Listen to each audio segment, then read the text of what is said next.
Hello বন্ধুরা, welcome to Divya official mini blog. তো আজ ছিল শনিবার। প্রত্যেক দিনের মতো আজও ছেলের স্কুলে টিফিন বানিয়ে নিলাম।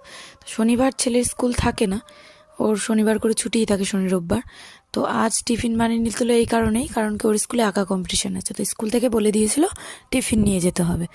আর প্রত্যেক সারা সপ্তাহে তো টিফিনের চার্ট দেওয়া থাকে, তাই ইচ্ছে মতো টিফিন নেওয়া যায় না।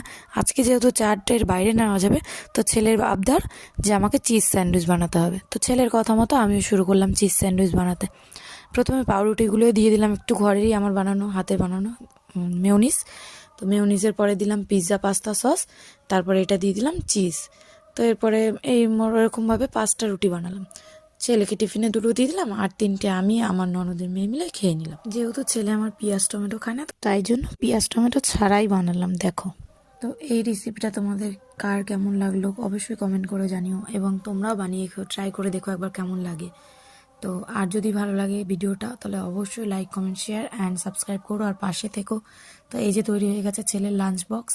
তোমাদের সবার কেমন লাগলো অবশ্যই জানিও আমাকে। আজকের মতো এইটুকুই, টাটা বাই বাই।